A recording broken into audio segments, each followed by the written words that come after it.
All right, we're live, and thank you all for being here. My name is Dmitry. I'm one of the speakers today. Taylor's here with me. I'm on the product side of Gemini CLI, and it's really wonderful to talk to all of you. 2 seconds about me. I've been writing code or doing code-related things for like 25, 26 years. I've spent a lot of time at Microsoft. Now I'm at Google. I used to work at Firebase. I see my old boss here. Good to know he's keeping an eye on me. And I've been working on the Gemini CLI team now for about 7 months or so. Yeah. So yeah, it's been really well, I feel like it's one of those things where if you've been working on the team for more than a year, you're lying. It's kind of like saying people want to have like, what, 20 years of LLM experience? Sorry, it doesn't work. It feels like it, right? Anybody else? Yeah, cool. All right. Sweet. So yeah, and I'm Taylor, and I lead the engineering for Gemini CLI across Google. And yeah, for me, I don't have 25 years. I think I'm coming up on like 20 years of enterprise experience, though, which is nice. But yeah, it's fun. Yeah, Taylor here helped invent this thing, so he forgets to mention it. He was bored, you know, he needed a new hobby, so he created a whole team. And yeah, it's been really fun to use it. I tell the same lame joke about him sending me a zip file. It wasn't on GitHub yet, so that's how I got to try the first version. I thought it was cool, so I joined the party. All right, today we're going to talk to you about Gemini CLI. Let me ask a question here. Who here uses Gemini CLI? Wow. Okay, decent crowd. Who here doesn't use Gemini CLI but uses like Codex or Cloud Code or Open Code, but you like don't use Gemini CLI? I'm just curious, like Gemini CLI, you're like after today I'm going to use it. All right. Who uses something else? Like something, okay. Yeah. Pretty good crowd. All right. Well, we will give you some background. You know, not everybody here is going to be familiar with everything, so we're going to start off with an introduction to the product, and then we'll tell you a bunch of interesting opinions we have about all of this. How do you actually be productive with all of this tooling? So, the slide yeah, it does show, Taylor. You're right. We're gonna have that. So we're gonna go ahead and we have videos, see yeah. if we can close. We're in presenter view. This is going to be a fun presentation already. I'm loving it. All right. It is what it is sometimes, folks. The show must go on. So you know us already. We're going to basically break this down into four categories. We're going to introduce the product. We're going to talk to you about 10x, what it feels like to us, and how we think our product helps you become more effective. We're going to talk about the flywheel. It's interesting, you know, being effective you know, is enabled by tooling, but to build a flywheel to do it safely, we've seen some patterns and things that are really important, so we'll share that with you. And we'll talk about scale. At the end of the day, that's all what everybody's trying to get to, right? We, of course, you know, some of us really enjoy these agents, it's fun and all, but we usually have work, we have things we want to achieve, and to reach scale is like the ultimate thing with all of this tooling. So hopefully you'll enjoy that part of it. So first of all, we're going to just introduce the product. Gemini CLI is something you run in your terminal, an agentic terminal era productivity tool, right? It's very similar to Open Code, Cloud Code, Codex. You know, we have lots of competitors out there, and Gemini CLI is Google's version of that. Now, there's other products from Google. We have Jules, we have AI Studio, we have Anti-Gravity. So lots of products. They all use Gemini models behind the scenes, sometimes other models as well. Gemini CLI is just about Gemini, so there's nothing else that you can do with it. You're gonna figure this one out for us? Says click media objects, and can you just click? This is funny. Out of all, you know, I've done a lot of presentations, but I've never had that particular bug. I know. Can we get the mouse on that screen somehow? Oh, you can do it. Woo! All right. People, you know, it's like when people come to me and they say, Dmitry, you must know how to fix my printer. And I'm like, no, my printer doesn't work either. All right. So what is Gemini CLI? It's an open source project. We built Gemini CLI from the beginning as something that was open. So the very first version released as an open source project. Since then, we've seen a hockey puck. You know, sometimes we have that slide. We weren't that gimmicky today, but really, it is one of Google's fastest growing repo when it comes to stars. I was reading an interesting paper about how people are cheating to get stars. We promise we didn't cheat. Taylor, you didn't pay anybody, right? Did not pay anyone. Okay, yeah, we didn't pay anybody to get those stars. So really 102, one of the most popular GitHub repos. To be fair though, did not expect it to go as high as it was. We said, hey, open source, we said free, we said terminal, we said agents, and I guess those combinations like resulted in 102K. Yeah, there you go. It's you know, by now hopefully it's 103. So yeah, it's a really popular project. We have a lot of contributors. It's all open source. There's no hidden anything. People come to me and they say, how does something work in your product? And I'm like, you can just look. It's right there, and you can just ask Gemini. I do that sometimes. I'll ask Gemini to tell me how something works in Gemini. There's a few of our engineers in this room who ship features faster than I as a PM can keep up with it. So sometimes I'm like, we have that? And Gemini's like, yeah. And I'm like, who built it? And it looks at the commit and gives me their GitHub username, so I know who to remind to tell me about the feature. It's kind of funny. If those who were here a little earlier, I actually went to one of our engineers and was like, hey, did we actually turn this on? Like, we move so fast. We don't actually track all these things. Yeah, it's really funny. We also have extensions. We'll talk about what extensions are soon, but we have a lot of them, and that's been really cool. It's similar to plugins and other ecosystems. So you can check out our GitHub repo. You can check out the extension gallery on our website. That's also where you'll find our documentation. So Gemini CLI runs on Windows, Mac OS. It's available in Cloud Shell. It works with most of the popular terminals. And there's places where it doesn't work very well. The reality of a terminal experience is you can run it in a lot of different terminal apps. So it's like a layer cake of terminal app, operating system, and sometimes your settings, the colors you like in your terminal. So please file a GitHub issue if something doesn't work for you, but we really try our best to test it everywhere. And you'd be surprised at how challenging it is to make a terminal run everywhere and be smooth and consistent. Yeah. It's exceptionally hard. This has been an experience for us. Terminals have different features. I learned certain terminals can show an image inside of it. I'm like, my mind is blown. A terminal can show an image, and they're like, yeah, but not any other terminal. So if you add that feature, you're being a little bit gimmicky. I'm like, but it's cool. I love seeing my cat pictures there. What else? So we've got a couple of ways you can use the product. You can, of course, use your Gemini Code Assist subscription. You can buy that, and that's an OAuth login. You log in, you use it for the subscription. You can also use it through Google AI Pro or Ultra subscriptions. There is a limited free tier available, and you can use keys. So if you bring your own key from AI Studio or Vertex, well, Vertex is more of again, kind of an OAuth situation, but yeah, you can basically bring your project and use your capacity from any of these available options. However you want to do inference, we basically do it. Yeah, 100%. All right, so what is the product in its core? It's got a lot of capability. We're always shipping new things. In the core of the product is, of course, we support the Gemini model family. Now, there are times where we're lagging. You see the blog post and some new model is being announced by Google. Gemini, let's make something up. I'm not announcing anything. Please don't be like, Dmitry announced a new model. I'm making it up. Gemini 3.2 is out today. Hey, we might not have it. It's actually pretty complicated to bring the model online and test the agent and the prompts and all the things, and the models are built, very fast and sometimes ship very fast, so bear with us, but we try to be really close to the model release, so that's why 3x as they become available. We also spend a lot of time making sure the tools inside of Gemini CLI can do all the things you want. At the end of the day, the tools really do make the harness, and it's web search, file editing, using various bash scripts and everything else, so we spend time on that. We more recently added a plan mode, something that I'm pretty proud of because I helped kind of contribute the feature. As a PM, I've been writing really bad code, and Taylor's been fixing it. It's been really fun. But we're open source, so you can also write bad code and send it to us, and we'll totally help you clean it up. But planning is just magical. If you don't use planning, try it out.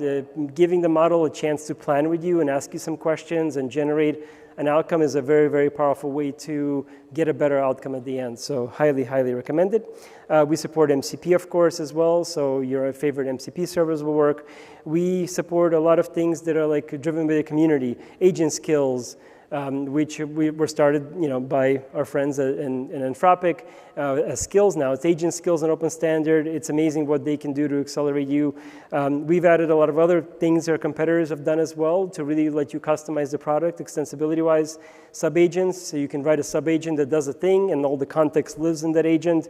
So you save on your outer context, and therefore you get a hopefully better outcome, because the cleaner your outer context is, the better the outcomes will be. Hooks. A lot of times, like we had some guy come up to us the other day, right? Like they were like at the GD panel. What were they trying to do? To clean up their data or something? Sanitization. So the idea of being able to intercept what the agent's doing before it does it. So in their case, I think they were calling some sort of API to get code, but they didn't want to have all bits of code flow back to the model. So they used it to sanitize. Yeah. So what kind of hooks are there in our product? Oh, there's like a beginning of the session hook. So meaning, imagine you're opening it. Do you want to provide information? Beginning of prompt. What if you wanted to add more information? Before a tool is called, after a tool is called, when a session ends, lots of stuff. Yeah, it's really, really cool. Now, we also allow you to run the agent for automation. So if you, and we do this as a team all the time, so we'll run Gemini CLI headlessly. We run it at the command line. We run it as a script. We run it as a batch job, a cron job, whatever it is, and we can get stuff done. It's powerful. I find that's one of the kind of most underrated features of the product. You figure out the things you always got to do, and you can do them automagically. We also support ACP. ACP just recently is pretty much GA. So ACP is a protocol that lets you build an app around Gemini CLI. And both for headless and ACP, you can use this any way you want. Do people know Zed? Like, yeah. Does Zed ring a bell to folks? Oh, okay. So it's another open source IDE, and they created Agent Client Protocol, ACP, and we actually launched with them, which is pretty cool. And so you actually see Gemini CLI using that in their side panel to have a different UX on top of it. Yeah, like sometimes people tell me, well, it'd be really cool. I have this cool idea if you can use Gemini CLI, but with this new UI on top of it. And I'm like, you could build that today. You can literally like tell an agent to build that using ACP. And again, like we promise not to block you for that, as maybe some others have done. All right, so finally, enterprise features. We'll cover the enterprise features, but we have quite a few sandboxing. We support remote agents, and we have enterprise controls. So those are things that are often very important for enterprises. All right, so enterprise features. The gist of this slide is that we understand that in an environment that is a real workplace where there are sensitive systems and data, you might not want your engineering team, or you might be the unfortunate engineer who they don't want to be able to access something. They might not want you to talk to certain domains or use certain MCP servers. They might limit which extensions you want to install. So we have a bunch of features here. Zero Trust Tool Execution. We support environment isolation. We support limiting which extensions you can install. All of that is part of the core of our product that allows an enterprise to configure a policy and then deploy it to their developers. And we have that for Googlers, right? Yep, absolutely. Like what kind of things do we do for Google? So for Googlers, we actually will restrict what allow modes you have. We restrict what extensions you can install. So you can pretty much configure everything at the company scale, at the team scale, to kind of fit your own comfort level. Yeah. If you're struggling for whatever reason, like if you're one of the hands that didn't go up and you're like, I wish I could use this at work. I've met many people that use these tools like as hobby projects or things they're doing, but they still are fighting their corporate overlords to get access to. Take a look at some of the newer enterprise controls. And I say that not only for Gemini CLI, like everybody's trying to make their tools work better in this kind of more serious setting. And you might find something there that will unblock you from using the tools because they are multipliers. Now, in terms of what we think of as a modern cycle of software engineering, right? So we just talked about a bunch of features, kind of high level. We'll go deeper on some of them later. But one of the things I want to reflect on is just like what the world is starting to feel like to me and Taylor. We go for this all the time, which is we don't start with a document. We use these tools much more aggressively. We try to as much as possible, and we're seeing a lot of success. Who here uses Notebook LM? Yeah, that's a lot of hands. So yeah, we use it a lot too. It's really great. It's amazing how I can put my customer research and my documents about, related to the feature and everything into one place, and then I can do analysis on it, get a presentation out of it, get a document out of Notebook LM. A lot of the specs now come from Notebook LM. On top of that, we iterate on design using something you can touch and feel. I will go as far as often modify Gemini CLI itself and give my engineers a fork and say, I want it to work like that. I don't give them a spec. The spec is right there for them to use. And when I'm building that virtual spec, I find things that I thought were good ideas and they really weren't. Now, we also have AI Studio. Quite a few people are using AI Studio to mock up a application experience. And I used to do this all the time with like console UI and things where I want to show off the idea. So prototyping with these modern tools, whether it's all the way to the CLI or something more graphical like AI Studio, really is part of the future that we're all heading into. Now, I know it's not there for everybody, but if we're here talking about 10x world and productivity, we want to reflect on that's the reality we're seeing quite a lot at Google. And then finally, we have, of course, our CLI. And the point we're trying to make with this transition is that you can spend your whole time in agentic tooling now and go end-to-end and ship something real, and you all might be using one of those products that came from that pipeline. So I hope it inspires you to give that a try. And it's uncomfortable, a little bit, because it's very different, but everybody gets to participate a little bit in everything. And I find that the team is happier kind of going through this, certainly happier than reading my stupid documents that I used to have to make. And some things are still documents, again, nothing is a fit-all. So let's go into what Gemini CLI is in terms of being a tool that is really good for coding, but it's not just for coding.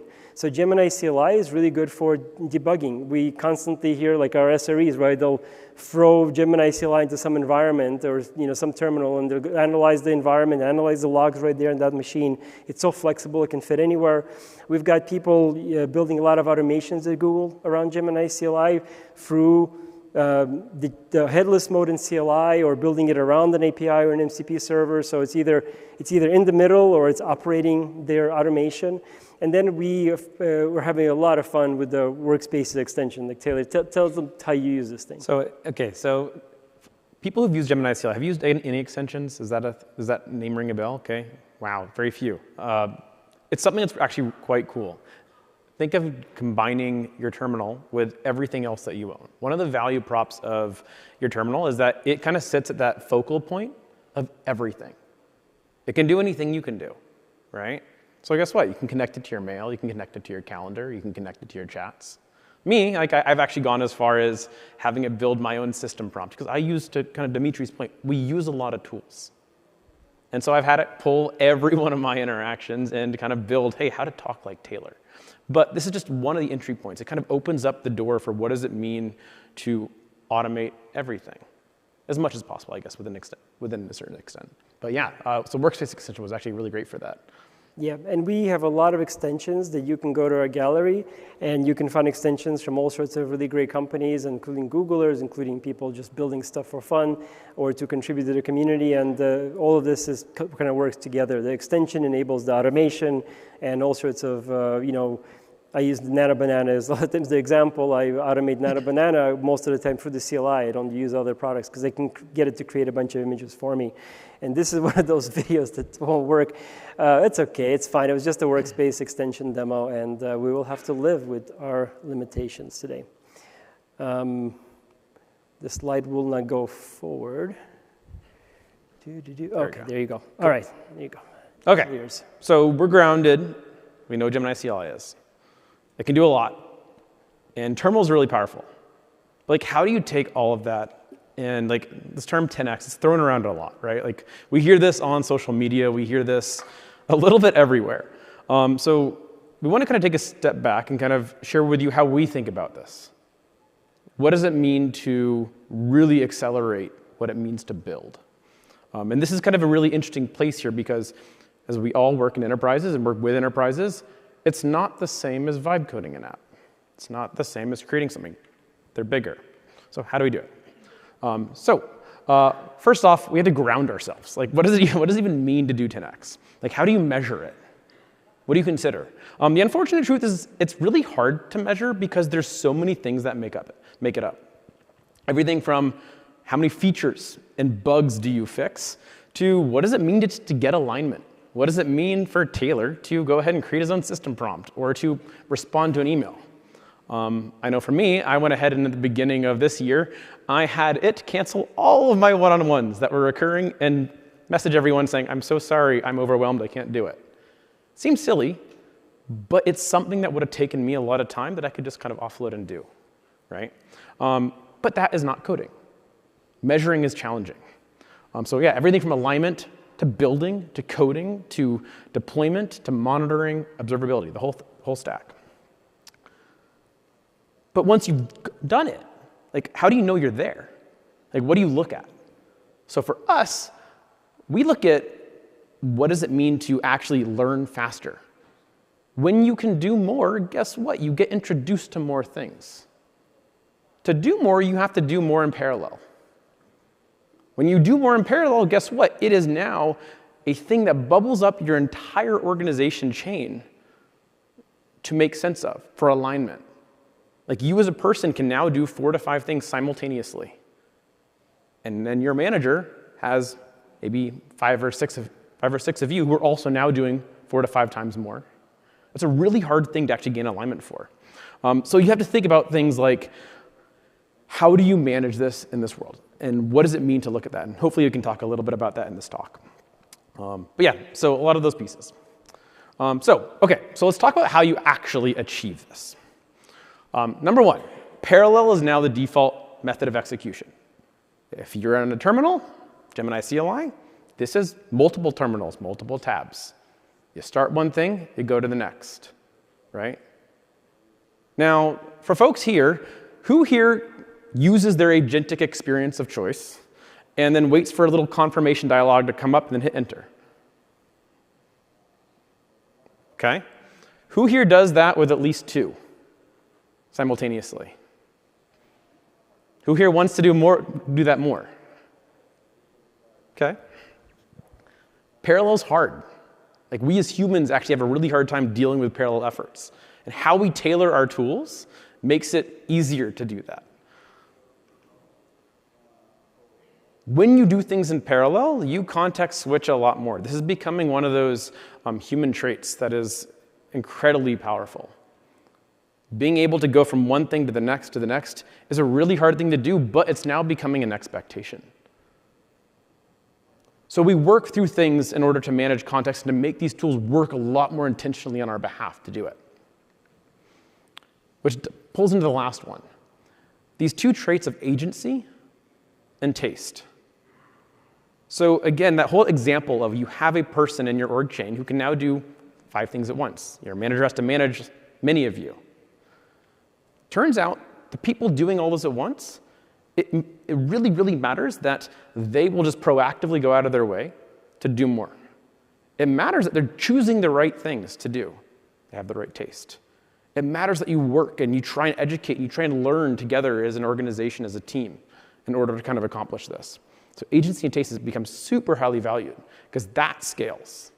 Otherwise, it's really difficult. You end up with human bottlenecks of what does it mean to actually have human eyes on everything? What does it mean to gain alignment when you can build features instantaneously? Yeah, the one thing I'll add to that is it's okay if you get tired. It's something that we need to talk as an industry. Like, trying to run things in parallel with agents is becoming actually pretty possible. Like, I can start off 3, 4 different things at once and kind of get into the flow where one of them is finishing or one of them needs my attention, and it kind of works. 3, 4 hours in, I'm very tired. And that's because your brain is on fire. Like, if you were in an MRI machine, you're multitasking much more than if you were just writing code, stopping, writing code, reading a doc, writing code, email message. Yeah, that's multitasking, but that's actually much, much less than what you're doing now with these agents. So treat yourself with some love. Don't worry. Take a walk, take a break, and realize that it is possible to get to a certain point of automation and simultaneous activity, but it comes at a cost, human cost. So I just want to acknowledge that. So let's drill down a little bit into the how, right? So this all comes through guardrails and building flywheels. So first off, it's important to customize your tool. Who here has ever used one of these things to customize their tool of choice? Oh, I'm really proud of everyone. That's actually a lot more than I thought it was going to be. That's super important. These agents, Gemini CLI specifically, is built in order to be customized, to be curated. Why? Because repositories, teams, people are very different, right? Not everything is made equal. I think we see this online a lot, where we see all the various models like Gemini compared to Claude, compared to like Codex, right? They excel at different tasks a lot of the times. And there is overlap. But you extend your world to work for you. And typically, these 4 things are the mechanism in which we do that. So let's like dive into them really quickly. Agent skills. Who here has heard of agent skills? All right, I'm betting this is going to be the most. That's a lot of people. For those who don't know, agent skills allow an agent to progressively get more information when it needs work. So imagine saying, I have a toolkit, and this toolkit lets me talk to my calendar, lets me talk to my chat. Well, your agent won't see that entire toolkit until it needs to. That's the intention. Agent skills have become widely popular. I think they're probably one of the most impactful ways in order to expand your agentic experience. But they do have faults. They're so easy to expand it. We're now seeing interesting complications where there's too many skills. You end up getting really expensive, incoherent experiences with your agents. Next, hooks. OK, let's do the same thing for hooks. Who here has used hooks? I thought so. This is the hardest one, honestly. Hooks are probably the most powerful, I'd say, of all of the stuff. But they're also the most challenging to use and to get right. They let you hook into various parts of the agentic flow to add determinism. We use this at Google in order to work with siloed code. So if the agent happens to pull something that it shouldn't know, before we send it back to the agent, we strip it out. We do that via hooks. Right? And if you really hate a coworker, you can set up a hook to drive him crazy. It cancels their AI every time. You're like, what's going on? It's broken. I haven't done that. That would actually be kind of funny. But with these, we've seen people do some really powerful things. After every single interaction, people have built entire UIs. There was a planning UI that someone built where after each step, it would have a hook that it didn't do anything, but it would talk to this other component that said, hey, new state has changed, update the UX. And it felt really live. So hooks are incredibly powerful. I'd actually recommend people definitely dive into it. It's a great mechanism to extend your agent. Subagents. We have two ways to do subagents today. So there's built-in Gemini CLI subagents that you can kind of define a little bits of agenda and then define capabilities for that. From tools, there's also remote agents. So these are things that can be run off your box. They could also be run on your box, talking over A2A. Do folks know of A2A here? Is this a thing? Do people know? A few. For those who don't know, it's a protocol that allows agents to talk to each other. It makes it really, really easy to spin up these behind the scenes. Best way I think about subagents is if you're able to encapsulate your task into a single bucket, use a subagent. The reason why is it encapsulates that context. It doesn't leak into the main agent flow, and you can do a lot more if you find the right subagent structures. And then finally, MCP. This is kind of like the OG of extensibility here. MCPs are actually pretty freaking great, but you typically don't always want them on, is what at least I have come to believe. They add a lot to your context, and you want to be really selective for when you use these.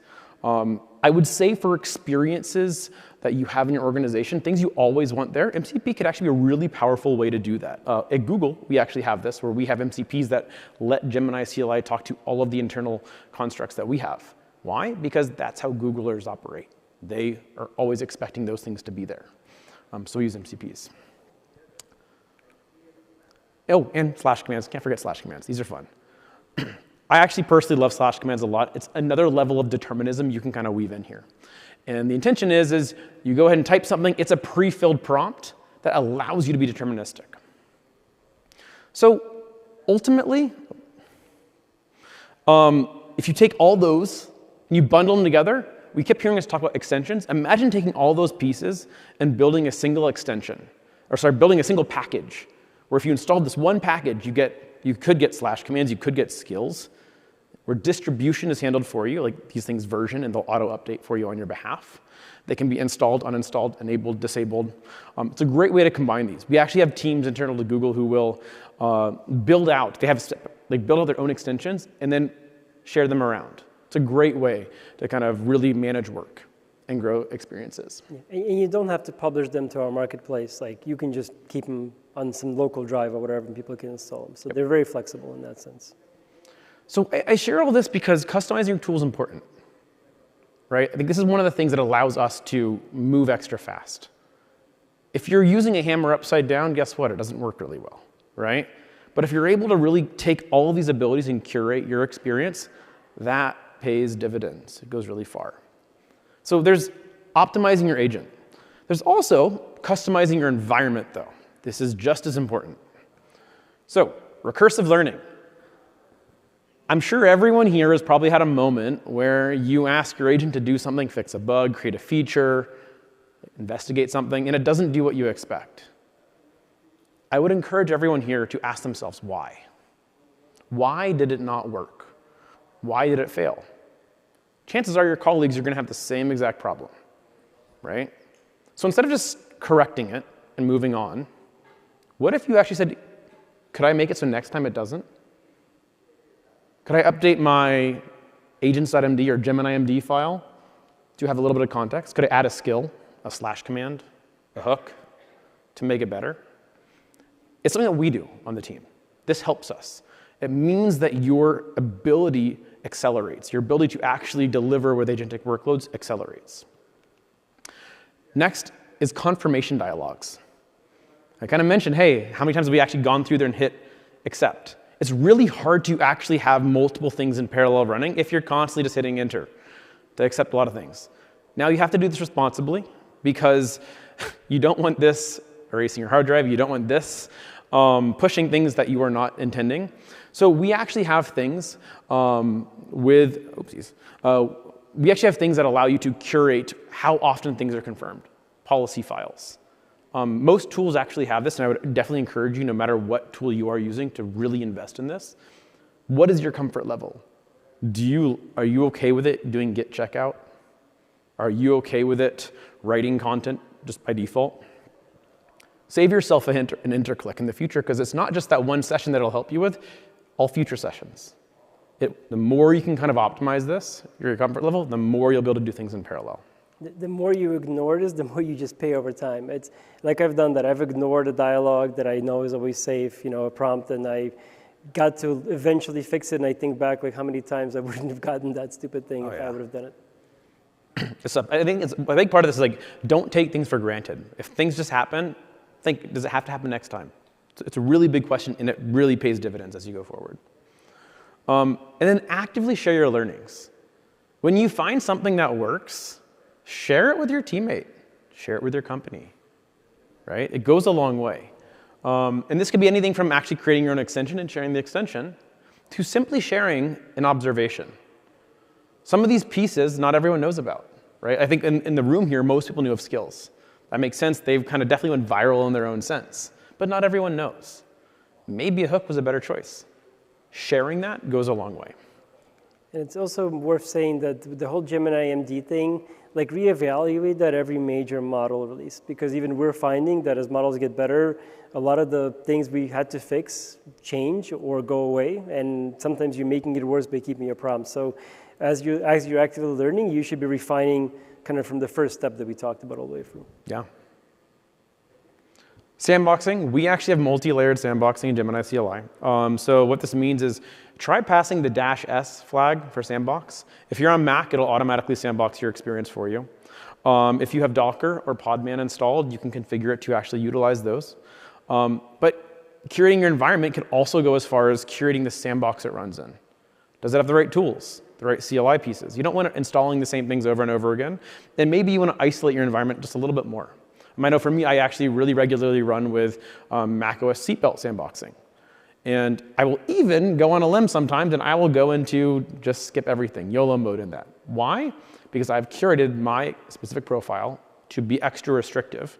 And when it tries doing things that are truly obscene, I actually have policy files in place to prevent it from doing that. So I've really iterated on my own. So macOS, Windows, Linux. Good amount of stuff here.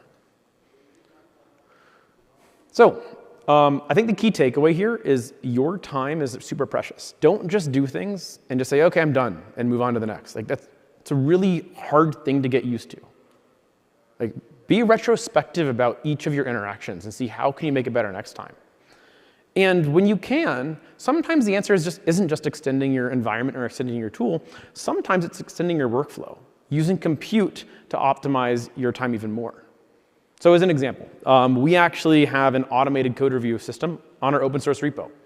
Every time someone opens a PR, a code review starts happening, and you will get feedback. It also tells the person who created that pull request that they can type /Gemini review to get another review. And they can keep doing this. Why is this valuable? Well, by the time we get around to looking at this change, they've already iterated with the model, right? It's saved our time.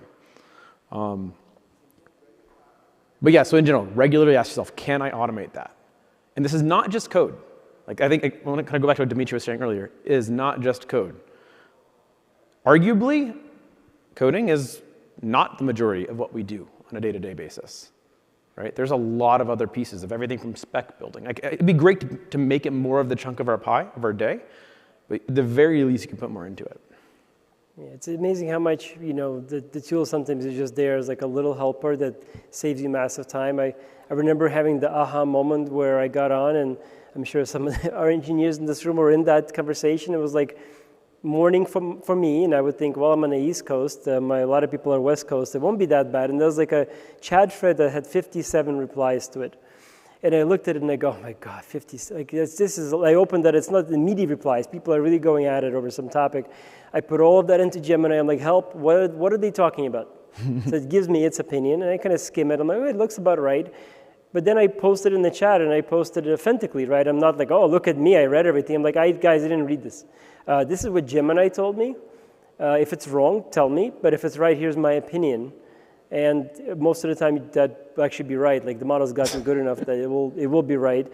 But be honest about the tools you use. I put Gemini as a co-author on my papers. Like I'll say author Dmitry, comma Gemini, because I use Gemini. This isn't that important of a paper. I'm just like I'm trying to process different things into a format, and that adds up. Like you do more and more of that, and all of a sudden you have more time to staring at your agent coding. Yep, totally.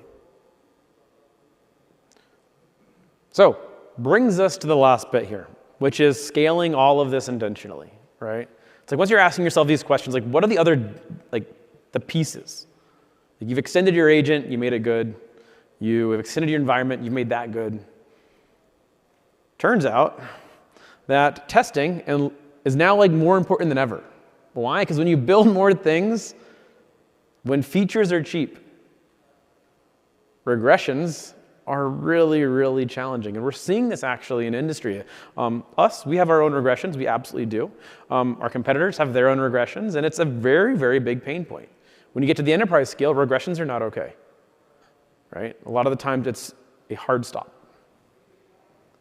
Investing in end-to-end testing, like truly end-to-end testing, pays dividends. Not just from ensuring no regressions, but also from a model quality perspective. Have people heard of the Ralph loop? Is that a thing people have heard of? Yes, good amount of hands. The intention is, with a Ralph loop, is that you ask it to do something, and then once it's done, you have it do it again, and it keeps iterating, kind of polishing its work is the best way to think about it. But a lot of this is possible because of testing, because of validation, because of these guardrails that are in place. Probably the simplest form is if the build doesn't pass, if things don't compile, guess what? You got to fix it. Pretty easy to do that. If a test doesn't pass and you've written the right tests, guess what? The agent now has a goal in mind to fix that test. So being really, really intentional about what things you test and how is important.